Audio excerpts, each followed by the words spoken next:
I finally made my way to the Stanley Hotel. I've been looking forward to coming here. I haven't been here in over 20 years. 2004, I was here for like an hour driving by, but I'm staying here tonight.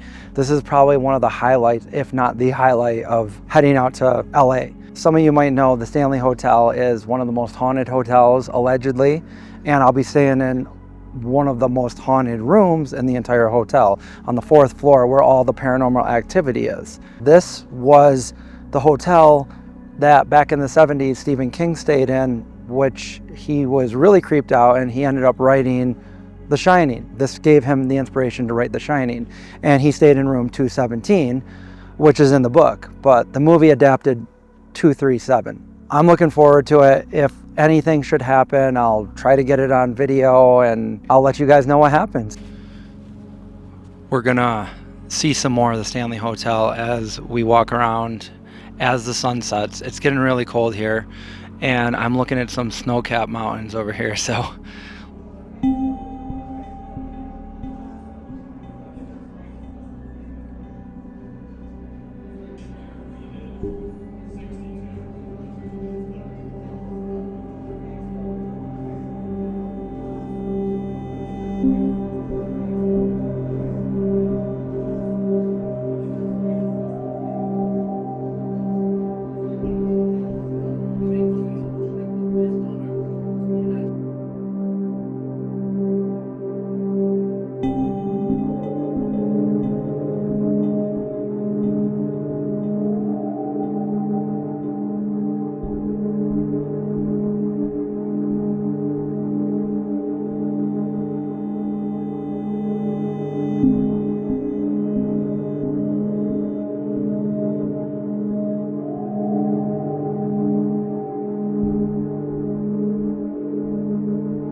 all right, we're up here on the 4th floor of the Stanley Hotel.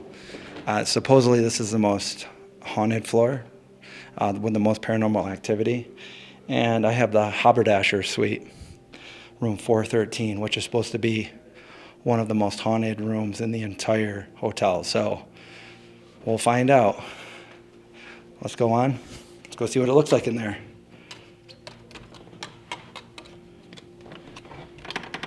I guess the ghost doesn't want to let me in. Come on in. You hear that? I'm already hearing one. There's one right over there. There he is. Okay, this is it. This is the suite. It's pretty warm in here. There's a lot of sunlight coming in. It looks a little creepy, but I could say at nighttime this probably looks a lot creepier. Here's the bed. We got a king-size bed. Got a nice little bench here. Over here, let's see, we got some chairs. We got an old dresser. We got some sparkling cider. And then out here, see if you can see out the window. You can see a beautiful view of the Rocky Mountains. Look at that. Beautiful hotel. Old.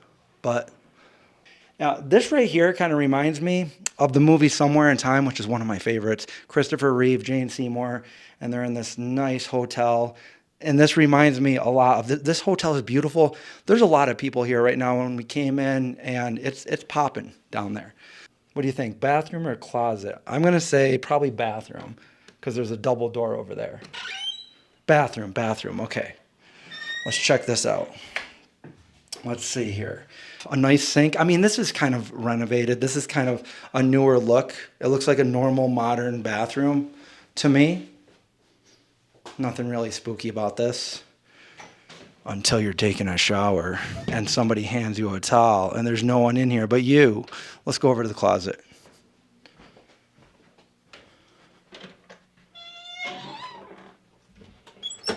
Can you make your way over here? Look at this. I've never seen a closet like this before. This must be Haberdasher. So this is the guy that haunts the room, supposedly, allegedly. We got some shoes that probably need a little bit of polishing. We got a top hat down here. It looks like, I mean, this is probably his old original stuff. So apparently this used to be attic space, empty attic space, and the maids used to have their kids run around and play in this room.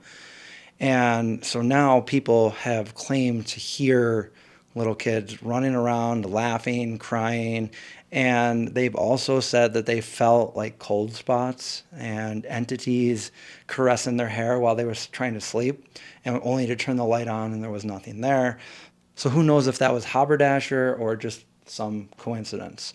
Anyway, I'm looking forward to see if any paranormal things happen. I am, after all, in one of the most haunted rooms in North America, I guess, the Stanley Hotel. So I will let you know if anything happens. In the meantime, I'm going to go explore the rest of the hotel because I'm only here for 24 hours. I'll see you guys soon. I just got a ginger beer. That's it. So this is the hummus plate here at the Stanley Hotel. Look at that.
It's dusk at the Stanley Hotel, and there's ghost tours here. Actually, I'll be going to one at 10 o'clock. It's kind of chilly, which is nice for fall, but there's a lot of people here. I'm excited.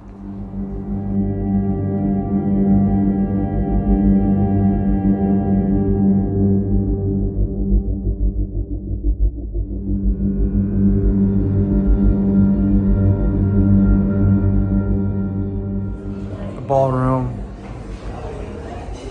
Sometimes I hear events happening and there's nobody in there.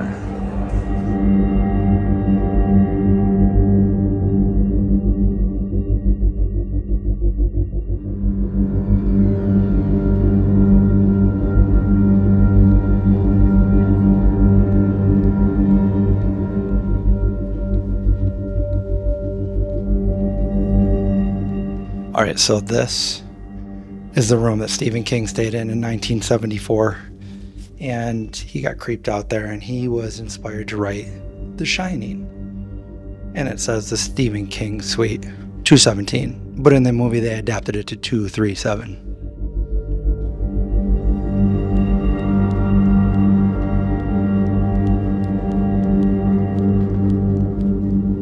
And this is our room right here, and so far we're having a good time. Just kind of like, I just did a live stream. Go over to the YouTube channel and check that out, where we did a little tour. I haven't seen anything yet, nothing paranormal, but I'm going to be going on one of their ghost tours at 10 o'clock, which is coming up pretty soon. So I might be able to come back here and tell you a little bit more about our room. So I'm going to go check out some of the other ones too.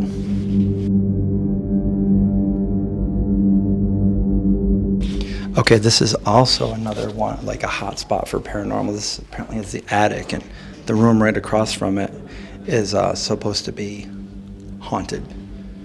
401. And 401 is Lord Dunraven.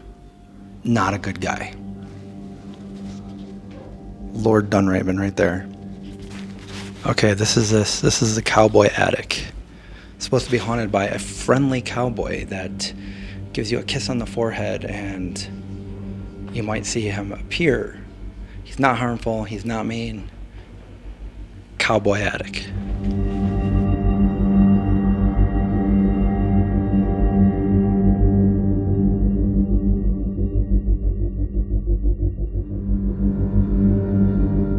We are on the second floor, not as paranormal as the fourth floor, but they have a seance room down there, and sometimes you hear things, sometimes you see things here, but nothing is ever as it seems.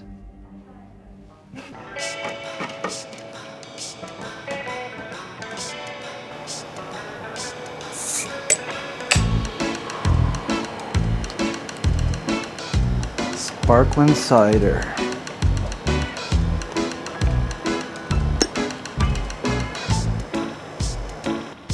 Okay, here we go. Cheers to Stanley for making this hotel.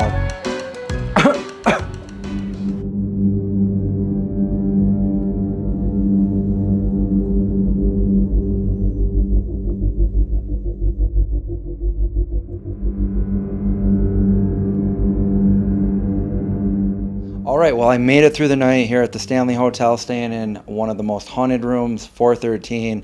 And I got to say, I didn't see anything, I didn't hear anything, and I didn't feel any presence, but I did have a great time. We went on the ghost tour last night, and I learned a lot about this hotel and the history of it. I gotta say, we went over to the concert hall. Some of these light fixtures up here, as you can see, each one of those bulbs right there, which obviously are not the original, is worth $10,000. So you're looking at $90,000 per light. And then the Tiffany's one in the middle is something like $3.4 million. So they say no electrician here in Colorado will touch it. So in this concert hall, they've had a guy that his name was Paul, and he used to kick out the drunkards and the druggies, and he ended up living his life and then dying, and they say that they could still hear him. Sometimes he kicks people out and he'll use profanity, so he's one of the only ghosts here that uses profanity that people have heard him say. And then our ghost tour guide showed us a picture. People send in pictures all the time, thousands, probably more than that, tens of thousands. And he said they got about 26 pictures that really, you know, stand out. And this is one of what they think Paul is. If it's not Paul, it's a creepy picture. There was also a girl there that they think used to squat underneath the concert hall named Lucy. And they ended up kicking her out. It was very cold out. She ended up freezing and dying. And they think her ghost is also there. And they say that she loved Dum Dum lollipops. So there's people that have gone there with the lollipop, offering it to Lucy, where it stands up. And there's videos of this happening. So I actually tried it a little bit. Here I am trying it. I had no luck. Going to see Lucy and Paul.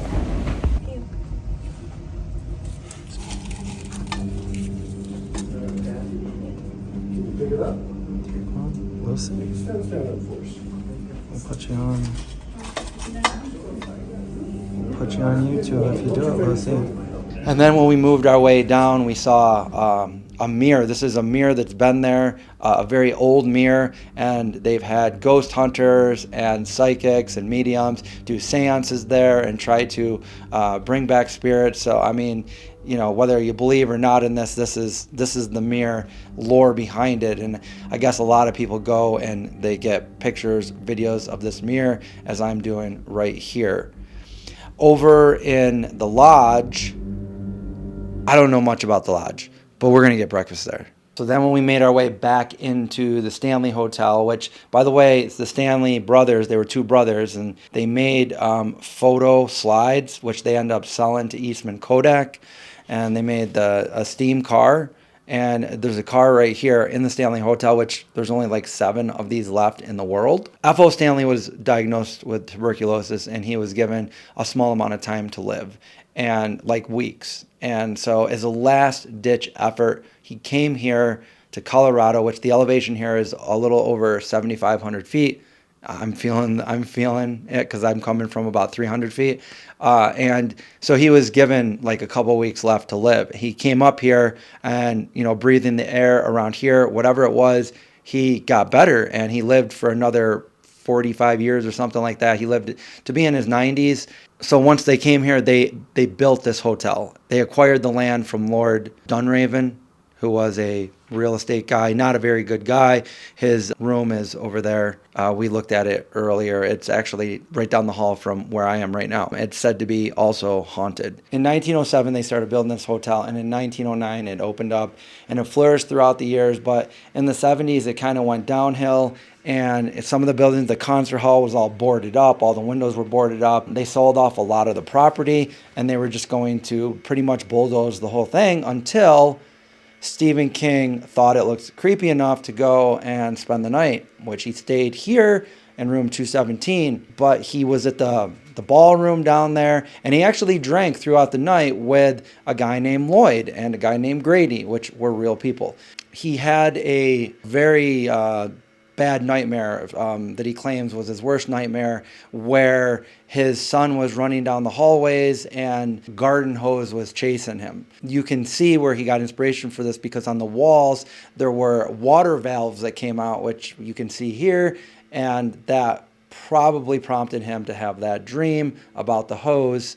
And so he stayed in room 217, which they say isn't actually haunted. That's not one of the rooms that they have any paranormal activity in. He went out onto the balcony and he thought up the beginning, middle, and end of The Shining, which, by the way, was not filmed here.